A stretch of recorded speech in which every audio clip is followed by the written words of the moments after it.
Hello friends, नमस्कार। Judicial exam watcher channel से मैं राजेश कुमार सोनी। ट्रांसलेशन के क्रम में यह मेरा 9th वीडियो है और आज फिर से मैं एक लंबा सा सेंटेंस हिंदी का लेकर आया हूँ, जिसको अंग्रेजी में बदलने का प्रयास करेंगे। चूँकि हिंदी से अंग्रेजी में ट्रांसलेशन के लिए जो बेसिक रूल्स हैं वो तो आपको फॉलो करने ही पड़ेंगे। उसके साथ में आपको हिंदी वाक्य के सेंस को भी समझ करके उसका अनुवाद यानी कि ट्रांसलेशन करना होता है। ऐसे भी हिंदी वाक्य होते हैं जिनको हम हूबहू ट्रांसलेट ना करके उनके सेंस को ट्रांसलेशन में लिखते हैं, और ये आपको प्रैक्टिस करने पर ही मिलेगा। इसको आप बिना प्रैक्टिस के सीख नहीं सकते हैं। सारे रूल्स आप लर्न करते हैं तो कंफ्यूज बहुत ज़्यादा होंगे। इसलिए अगर आप सेंटेंस को लेकर के, पैराग्राफ को लेकर के ट्रांसलेशन सीखते हैं तो आपको वो बारीकियां मिलती जाएंगी और उनका अभ्यास भी आपको होता जाएगा। तो आज का जो सेंटेंस है वो देख लीजिए। पूरा सेंटेंस हम लोग पढ़ लेते हैं। मूलाधिकार राजनीति। तो मूलाधिकार राजनीतिक प्रजातंत्र के आदर्श संवर्धन करने और तानाशाही शासन की स्थापना निवारित करने के लिए आशयित है।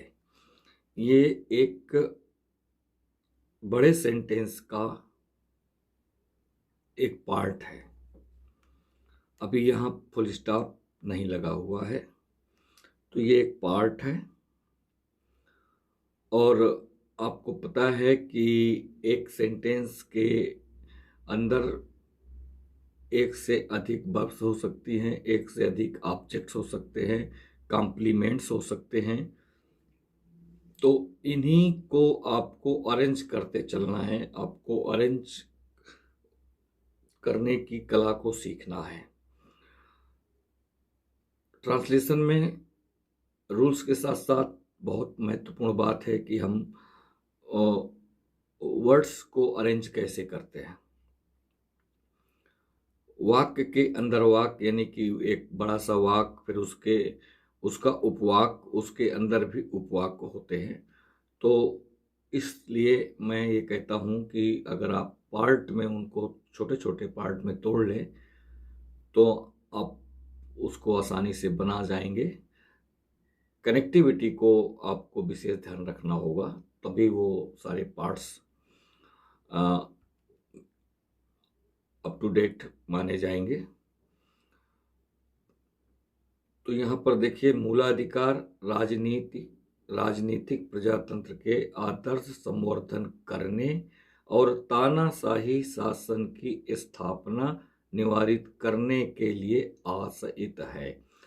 तो सबसे पहले ट्रांसलेशन में पता है कि एक कोई भी इंग्लिश का सेंटेंस होता है उसमें एक सब्जेक्ट होता है, और सब्जेक्ट के अलावा जो कुछ भी बचता है वो प्रेडिकेट कहलाता है।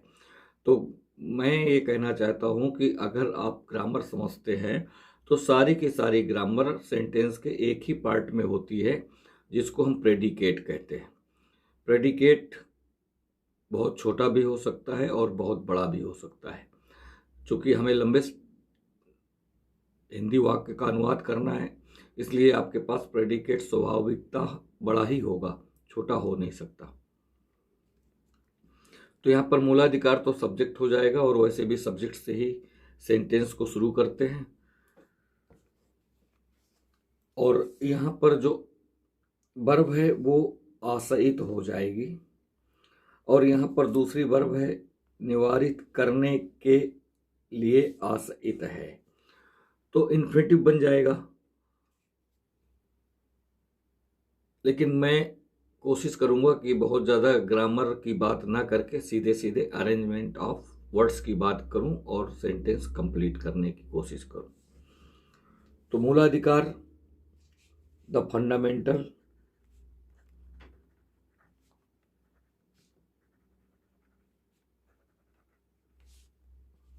राइट्स, ये तो हो गया, ये आपका सब्जेक्ट हो गया। अब लिखा है आश्रित हैं, तो ये देखा जाए तो ऐसी कंडीशन में आश्रित हैं, ये आश्रित जो शब्द यहाँ पर दिख रहा है उसका मतलब तो इंटेंड हो गया, वर्ब तो इंटेंड हो गई। लेकिन अब हमें ये देखना होता है कि correct form of the verb का यूज करना ही पड़ेगा आपको सब्जेक्ट के साथ, और जो आपका सेंटेंस है उस वो किस टाइम की बात करता है। तो इस वजह से हमको वर्ब का फॉर्म सही चूज करना पड़ता है। तो यहाँ पर हम देखते हैं आश्रित तो लिखा हुआ है तो प्रेजेंट दिख रहा है, लेकिन ये किसी न किसी के द्वारा इंटेंडेड होंगे, खुद तो अपने आप को तो इंटेंड नहीं कर सकते। तो इसका मतलब ये हुआ कि हमें इसको पैसिव वॉइस में लिखना होगा। वैसे भी आप समझते हैं कि अगर कोई सेंटेंस का सब्जेक्ट खुद डूअर नहीं है, या वो एक ऐसा सब्जेक्ट है जो कोई एक्शन नहीं कर सकता है, तो इसका मतलब है कि उसको हम पैसिव वॉइस में ही लिखते हैं। तो यहाँ हम लिख देंगे the fundamental rights are intended. Passive voice में हमेशा वर्ब की थर्ड फॉर्म यूज होता है, और यह पैसिव वॉइस की एक पहचान है कि जिन हेल्पिंग वर्ब्स के साथ में थर्ड फॉर्म यूज नहीं होती है, यदि हम उन हेल्पिंग वर्ब के साथ में थर्ड फॉर्म यूज करते हैं तो वो पैसिव वॉइस बनाती हैं। एक बात तो ये, दूसरी बात ये कि यदि सब्जेक्ट डूअर नहीं है, वो स्वयं उस एक्शन को नहीं कर रहा है जिसकी हम बात कर रहे हैं, तो इसका मतलब है कि वो सब्जेक्ट पैसिव है और उसको हम पैसिव वॉइस में ही बनाएंगे। तो the fundamental rights are intended, अब ये तो बन गया पहला और ये हो गया दूसरा।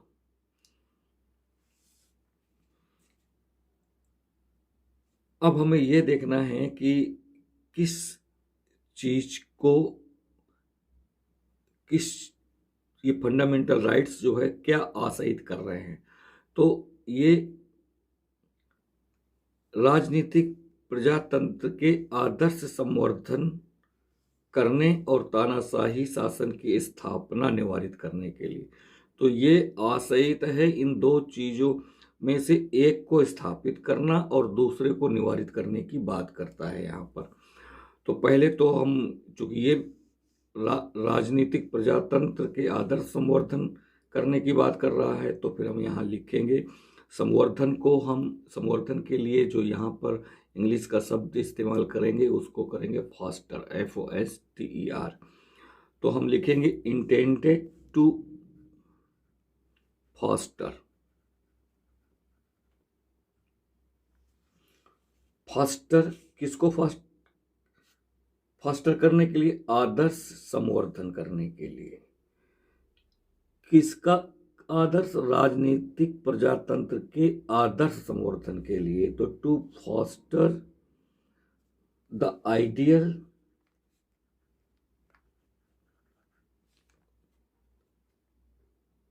राजनीतिक प्रजातंत्र के, तो लिखेंगे द आइडियल पॉलिटिकल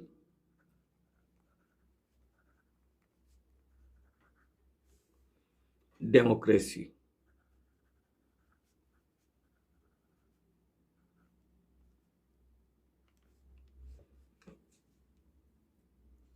तो एक बात तो हो गई, चूंकि यहां पर जो इंटेंशन है वो दो चीजों का है, एक चीज को स्थापित करना और दूसरे चीज को निवारित करने का है।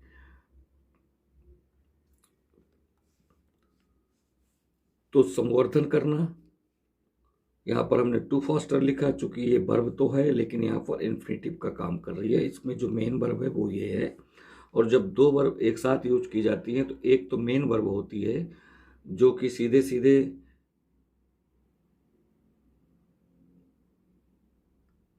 सेंटेंस के टेंस से जुड़ी होती है, और उसके साथ में जो दूसरी वर्ब आती है उसको हम 2+V1 यानी कि उसके बेसिक फॉर्म में ही लिखते हैं।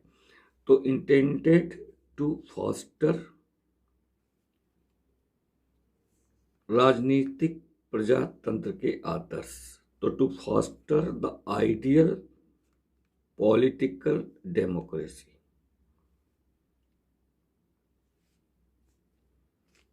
अब कहता है और तानाशाही शासन की स्थापना निवारित करने के लिए, तो वर्ब हमारी मेन यही रहेगी। जैसे हमने टू फॉस्टर लिखा, इसको आगे बढ़ाने के लिए सेंटेंस को, अब इसी का ही ये उपवाक्य है। तो यहाँ पर निवारित करने का जो हम मीनिंग प्रिवेंट लेंगे उसके साथ में भी टू यूज करेंगे आगे इस सेंटेंस को बढ़ाने के लिए, और एंड हो जाएगा।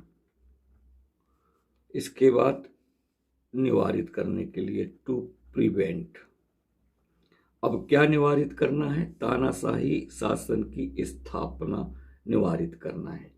तो द इस्टेब्लिशमेंट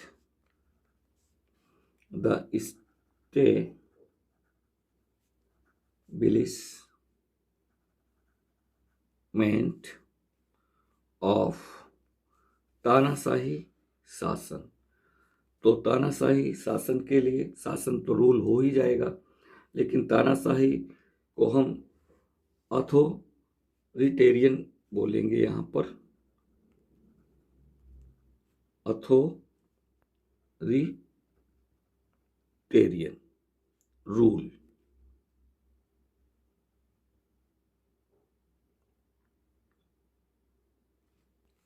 तो इस तरह से अगर हम ये देखें कि मूलाधिकार राजनीतिक प्रजातंत्र के आदर्श संवर्धन करने और तानाशाही शासन की स्थापना निवारित करने के लिए आशयित है, इतने को ही यदि हम इंग्लिश में ट्रांसलेट करेंगे तो हम यहाँ देखते हैं कि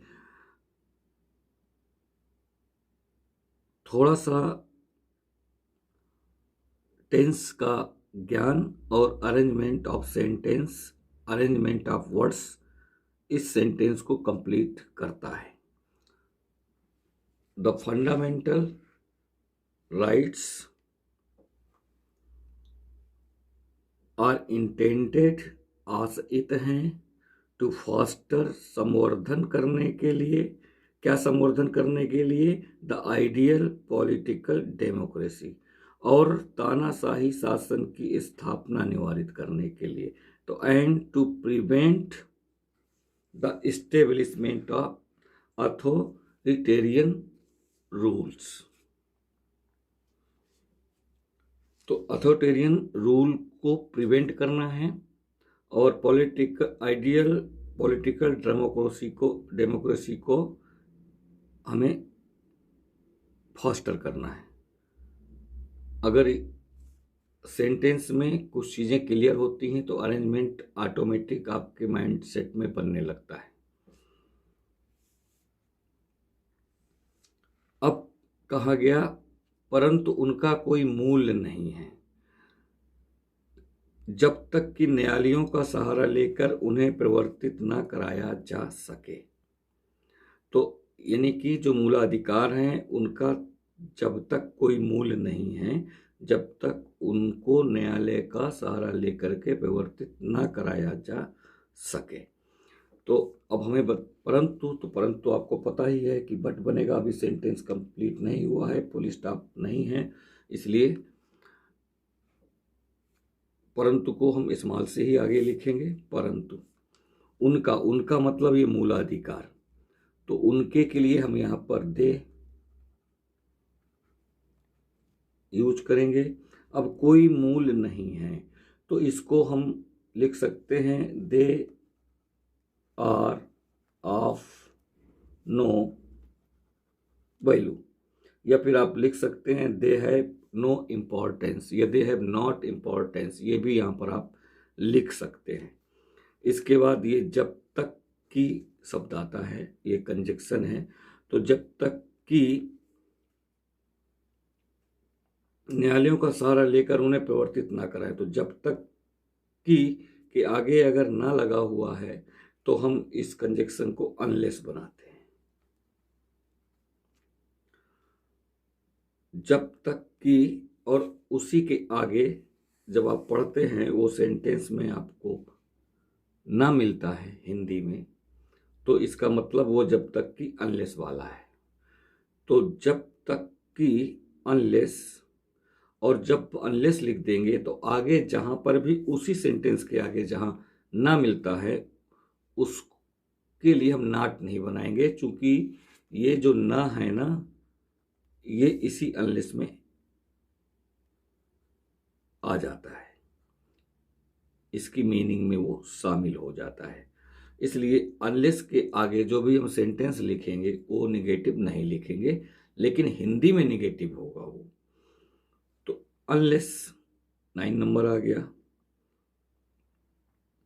अब इसके बाद पार्ट देखते हैं अनलेस। न्यायालयों का सहारा लेकर उन्हें प्रवर्तित ना कराया जा सके। तो जब तक कि उन्हें प्रवर्तित ना कराया जा सके, ये इसका ये सब्जेक्ट यहाँ पर होगा, ये यहाँ वर्ब हो जाएगा, और इसके बाद ये इसका प्रेडिकेट हो जाएगा। तो लिखेंगे अनलेस दे, ये उन्हें के लिए अब यहां से बनाएंगे, शुरू करेंगे। दे कराया जा सके, आप देखेंगे कि यहाँ पर ये जो दे है यानी कि जो मूलाधिकार है वो स्वयं कोई एक्शन नहीं कर सकते, बल्कि किसी के द्वारा एक्शन होगा। तो यहाँ पर हम दे को भी पैसिव वॉइस में ले जाएंगे कि कराया जा सके, उठाया जा सके, बिठाया जा सके, इसका मतलब एक्शन कोई और कर रहा है, जिसको हमने सब्जेक्ट बनाया है वो एक्शन नहीं कर रहा है। तो दे कैन नॉट, अब नॉट नहीं लगाएंगे क्योंकि लेस आ गया, इसलिए दे कैन। और पैसिव वॉइस में जो भी मॉडल आते हैं कैन में शैल, विल, शुड, कुड, वुड, तो उनको पैसिव बनाने के लिए उनके साथ बी जोड़ करके वर्ब का थर्ड फॉर्म यूज कर देते हैं, वो पैसिव बन जाता है। तो हम लिखेंगे दे कैन बी, प्रवर्तित के लिए इन्फोर्स्ड, कैन के साथ बी लगाया, पैसिव बनाया। तो जब कैन के साथ बी लगाएंगे तो बी के बाद में वर्ब का थर्ड फॉर्म ही आएगा। और इससे पता चल गया कि दे जो सब्जेक्ट है ये वाला एक्शन नहीं कर रहा, ये एक्शन कोई और कर रहा है, सब्जेक्ट नहीं कर रहा है। और इसीलिए पैसिव वॉइस होते हैं अपनी बात को स्पष्ट करने के लिए। तो दे कैन बी इन्फोर्स्ड, हालांकि लिखना चाहिए they can not be enforced, लेकिन यहाँ अनलेस लगा हुआ है, इसलिए हमने जब यहाँ अनलेस यूज किया है तो आगे वाले सेंटेंस में जहाँ भी ना आता है उसको हम अंग्रेजी में ट्रांसलेट नहीं करते, हिंदी में जरूर लिखा होता है। तो दे कैन बी इन्फोर्स्ड, ये हो जाएगा। अब इसका जो प्रेडिकेट है वो है न्यायालयों का सहारा लेकर। तो हम इसको लिखेंगे न्यायालयों का सहारा लेकर, बाई रिजॉर्ट टू कोर्ट्स। अब देखिए ये रिजॉर्ट शब्द यहाँ यूज किया, चूंकि जिस बुक से मैंने इस सेंटेंस को लिया है वहां पर इसके लिए रिजॉर्ट लिखा हुआ है, लेकिन रिजॉर्ट का मतलब भी हेल्प होता है। तो आप इसको लिख सकते हैं by the help of the court, या फिर आप बाय रिजॉर्ट टू कोर्ट्स लिख सकते हैं। इसका मतलब ही न्यायालयों का सहारा लेना या सहायता लेना, सहारा लेना या सहायता लेना होता है। तो बाय रिजॉर्ट टू कोर्ट्स या by the help of court, resort का जो लीगल कालीन लीगल मीनिंग होता है जो कालीन की डिक्शनरी में दिया है, उसका मतलब होता है jurisdiction of a court. Resort का एक मतलब ये भी होता है। लीगल मीनिंग इसकी ज्यूरिडिक्शन ऑफ ए कोर्ट होती है, और हेल्प भी इसकी मीनिंग होती है। तो यहाँ पर रिजॉर्ट का मतलब हेल्प से ही है, तो आप चाहे तो लिख सकते हैं by the help of the court, या आप लिख सकते हैं बाय रिजॉर्ट टू कोर्ट्स। ये एक फ्रेज है जो ऐसे ही इंग्लिश में यूज की जाती है। जहाँ कहीं भी न्यायालयों का सहारा लेकर की बात आती है, वहाँ पर आप अंग्रेजी में बाय रिजॉर्ट टू कोर्ट्स बोल सकते हैं। ये एक फ्रेज है, ऐसे ही यूज होती है। तो हुआ unless they can be enforced by resort to court, जब तक उन्हें न्यायालयों का सहारा लेकर प्रवर्तित न कराया जा सके। अब आया इसलिए। इसलिए को अंग्रेजी में सो बोलेंगे, देयरफॉर भी बोलते हैं। तो हम यहाँ सो लिखेंगे, आप चाहें तो देयरफॉर भी लिख सकते हैं, लेकिन एक कंडीशन होती है। अगर आप पहले इफेक्ट बाद में रिजल्ट लिखते हैं, पहले इफेक्ट और बाद में रिजल्ट लिखते हैं तो सो लगाते हैं। अगर आप पहले रिजल्ट बाद में इफेक्ट लिखते हैं तो फिर आपको देयरफॉर लिखना पड़ता है। चूंकि हमारा यहाँ पर सो आएगा, इसलिए हमने यहाँ इसके लिए सो लिखा। सो उन्हें प्रवर्तनीय बनाया गया है। सो इसलिए उन्हें का मतलब दे, यानी कि मूलाधिकारों को प्रवर्तित बनाया गया है। तो अब यहाँ पर मूलाधिकार स्वयं अपने आप को प्रवर्तित नहीं बनाएंगे, बल्कि उनको कोई अन्य प्रवर्तित बनाएगा। तो कोई अन्य का मतलब हमारा जो कॉन्स्टिट्यूशन है, हमारी जो एक व्यवस्था है, उन्होंने इसको प्रवर्तनीय बनाया है। हमारे ये अधिकार हैं, ये हमारे अधिकार प्रवर्तनीय हैं। तो इस वजह से हम यहाँ पर पैसिव वॉइस में इसको भी लिखेंगे, और हम लिखेंगे दे आर मेड। अब यहाँ प्रवर्तनीय के लिए आप इन्फोर्सिएबल लिख सकते हैं या जस्टिसिएबल लिख सकते हैं। तो दे आर मेड जस्टिसिएबल।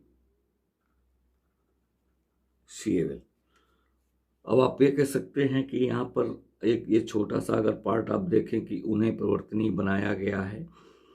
अगर टेंस को लेकर के हम यहाँ पर बात कर लेते हैं तो ये पता चलता है कि ये प्रेजेंट परफेक्ट टेंस का है, और प्रेजेंट परफेक्ट टेंस का जब हम पैसिव वॉइस बनाते हैं तो उसमें हम हैज बीन, हैव बीन के साथ में वर्ब का थर्ड फॉर्म यूज करते हैं। तो इसको ऐसे भी लिखा जा सकता था, they have been made justiciable. तो बिल्कुल सही है, आप ऐसे भी लिख सकते थे।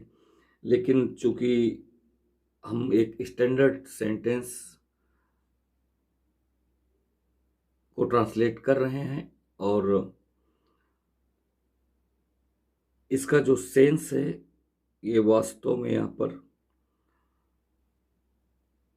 जस्टिसिएबल का ही है। चूंकि इनको इतना जस्टिसिएबल बना दिया गया है कि वो उनको हम इन्फोर्स करा करके न्याय प्राप्त कर सकते हैं। तो आप चाहें तो आप they have been made enforceable justiciable लिख सकते हैं, या आप चाहें तो दे आर मेड जस्टिसिएबल लिख सकते हैं। इतना तो ट्रांसलेशन करते समय चलता है, और ये दोनों ही सही है। तो आप यहाँ देखें, unless they can be enforced, जब तक कि उन्हें प्रवर्तित न कराया जा सके। Unless they can be enforced, न्यायालयों का सहारा लेकर बाय रिजॉर्ट टू कोर्ट्स, इसलिए उन्हें प्रवर्तनीय बनाया गया है। सो दे आर मेड जस्टिसिएबल, यानी कि मूलाधिकारों का कोई मूल्य तब तक नहीं है जब तक उन्हें न्यायालयों का सहारा लेकर के प्रवर्तित न कराया जा सके। चूंकि उन्हें प्रवर्तित कराया जा सके, इसीलिए उनको जस्टिसिएबल या इन्फोर्सिएबल बनाया गया है।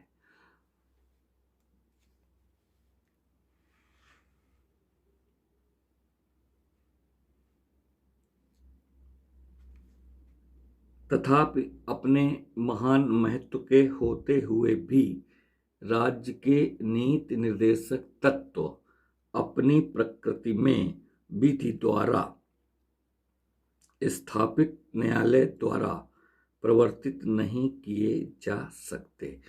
अभी आपने मूलाधिकारों के लिए देखा और अब ये नीति निर्देशक तत्व के लिए, यानी कि दोनों को एक साथ लेके चल रहे हैं। पूरे सेंटेंस का एक पार्ट मूलाधिकारों की बात करता है तो दूसरा पार्ट नीति निर्देशक तत्वों की बात करता है।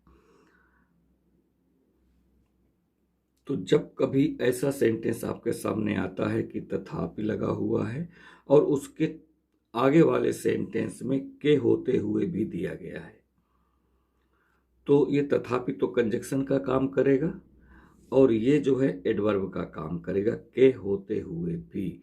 तो ये जो के होते हुए भी यहाँ पर है, इसके लिए नॉट विथ स्टैंडिंग शब्द का इस्तेमाल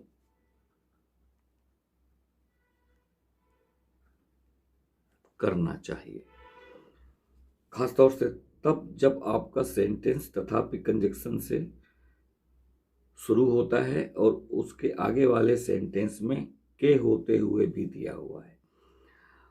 अब के होते हुए के लिए भी आप इन स्पाइट आप भी यूज कर सकते हैं या डिस्पाइट अकेले यूज कर सकते हैं। डिस्पाइट के साथ ऑफ नहीं लगता, लेकिन इन स्पाइट के साथ आप जरूर लगाते हैं और इन दोनों का मतलब नॉट विथ स्टैंडिंग होता है। लेकिन जब ये कंडीशन आपको मिलती है तो आपको नॉट विथ स्टैंडिंग ही लगाना चाहिए। और तथाप के लिए हम हाउएवर बनाएंगे, क्योंकि यहाँ पर ये एक फुल स्टॉप मिल जाता है, इसलिए यहाँ हम कैपिटल लेटर से अपने सेंटेंस को शुरू करेंगे और लिखेंगे हाउएवर, कामा लगा हुआ है। सेंटेंस में भी हिंदी में कामा लगा होगा। अपने महान महत्व के होते हुए भी, यानी कि यहाँ पर दो बातें होती हैं। अब देखिए, डायरेक्टिव प्रिंसिपल अपने आप में इम्पॉर्टेंस तो रखते हैं, लेकिन उसके बावजूद भी वो इन्फोर्सिएबल नहीं होते हैं, ये आपको पता है। इम्पॉर्टेंस तो बहुत रखते हैं वो, लेकिन वो इन्फोर्सिएबल नहीं बनाए गए हैं। तो यानी कि कोई चीज जिसमें बहुत सारी खूबियों के बावजूद भी कोई कमी रह जाती है, ऐसी कंडीशन में के होते हुए भी, के बावजूद या तिस पर, ऐसे शब्द हिंदी में इस्तेमाल किए जाते हैं। उसी को अंग्रेजी में आप नॉट विथ स्टैंडिंग कहते हैं, डिस्पाइट कहते हैं, इन स्पाइट ऑफ कहते हैं। तो यहाँ पर हम लिखेंगे हाउएवर नॉट विथ स्टैंडिंग।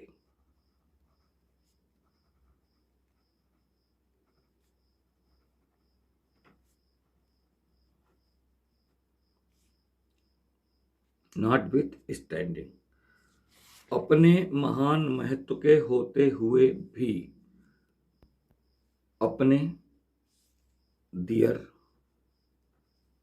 चूंकि हमने कहीं दे यूज किया है, कहीं देम यूज किया है,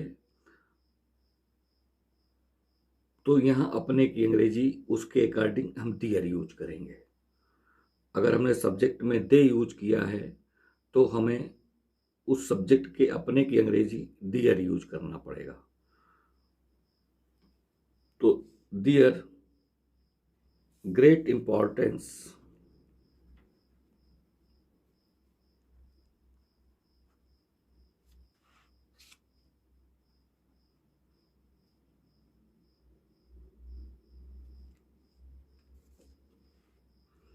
however notwithstanding their great importance, राज्य के नीति निर्देशक तत्व।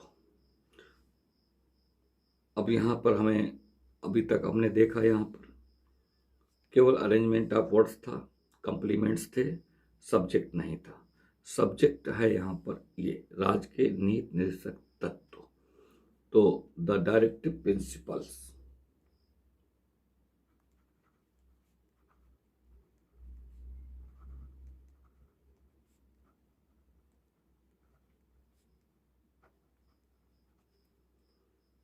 परिवर्तित नहीं किए जा सकते। यहां देखिए फिर से पैसिव हो गया। कैन नॉट बी, कैन के साथ बी लगाना है, वर्ब की थर्ड फॉर्म लगाना है, पैसिव हो जाता है। यहाँ पर भी ये जो सब्जेक्ट है द डायरेक्टिव प्रिंसिपल्स, ये अपने आप को डूअर नहीं बना सकती, ये डूअर नहीं हो सकती ये अपने आप में। तो कैन नॉट बी इन्फोर्स्ड।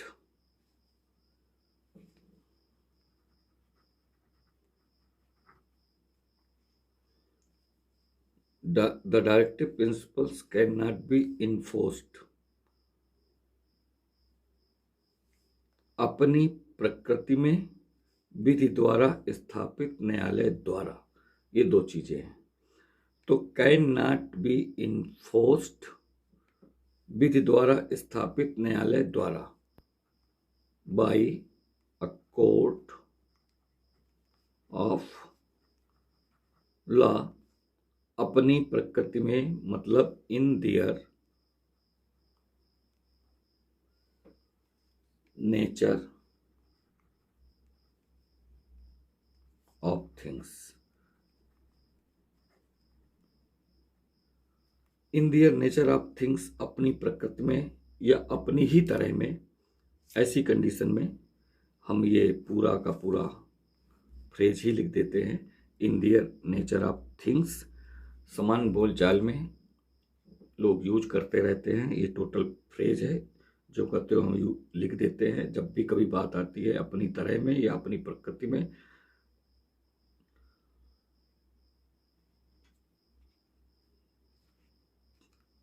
अब ये जो ट्रांसलेट हो गया है, अगर हम एक साथ पढ़ते हैं तो आपको अंदाजा लगेगा कि कितना इजी मामला है। लेकिन इतनी मेहनत जो आपने की उसके बाद अगर आप पढ़ते और आपको इजी लग रहा है तब तो ठीक है, वैसे वो इजी है नहीं, प्रैक्टिस करनी पड़ेगी। तथापि हाउएवर, अपने महान महत्व के होते हुए भी, तो नॉट विद स्टैंडिंग, के होते हुए भी, दियर ग्रेट इंपॉर्टेंस, अपने महान महत्व के, राज्य के नीति निर्देशक तत्व, the directive principles of state can not be enforced, प्रवर्तित नहीं किए जा सकते। सब्जेक्ट के बाद हेल्पिंग वर्ब के बाद मेन वर्ब, इसके बाद predicate, by a court of law, विधि द्वारा स्थापित, न्यायालय द्वारा, in their nature of things, अपनी प्रकृति में। कुछ तो हिंदी के वाक्यों में अनावश्यक शब्द डाल दिए जाते हैं जिससे कि वो सेंटेंस बड़ा हो जाए, या यूं कहें कि बहुत ज़्यादा हिंदी वाक्य के भाव को स्पष्ट करने के लिए शब्दों को प्रयोग किया जाता है, और शब्दों के ऐसे प्रयोग से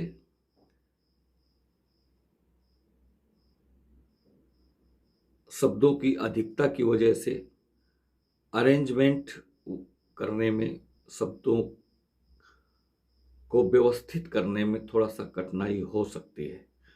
लेकिन अगर आप इसी तरह रोज एक सेंटेंस बनाते रहेंगे तो ये जो कठिनाई है वो फिर नहीं रह जाएगी, क्योंकि इतना शुद्ध हिंदी में हमें पैराग्राफ परीक्षा में मिलता है ट्रांसलेट करने के लिए, जिस हिंदी का हम उपयोग अपनी दैनिक या रोज़मर्रा की ज़िंदगी में करते ही नहीं हैं, या उन शब्दों की आदत नहीं होती हमें, जिस वजह से हमें उनको ट्रांसलेट करने में या उनको अरेंज करने में थोड़ा कठिनाई होती है। तो अगर आप प्रयास करते रहेंगे, प्रैक्टिस करते रहेंगे, तो ये कठिनाई बहुत दिन तक आपके पास नहीं रुकेगी, आपको सफलता की ओर ले जाएगी। तो ये था मेरा 9th वीडियो प्रैक्टिस का। कैसा लगा वीडियो? क्या कुछ चीज़ें छूट जाती हैं जो आप समझना चाहते हैं, या कुछ लगता है आपको कि कोई चीज़ छोड़ दी है, नहीं बताई है, बताना चाहिए था, डिटेल करना चाहिए था, तो उसके लिए आप कमेंट कर सकते हैं मुझे। और अगर आपको मेरा चैनल अच्छा लग रहा है, अच्छा लगने का मतलब कि अगर आपकी मदद कर सकता है आपके तैयारी में, आपके एग्ज़ाम में, तो आप मेरे चैनल को सब्सक्राइब कर सकते हैं। धन्यवाद।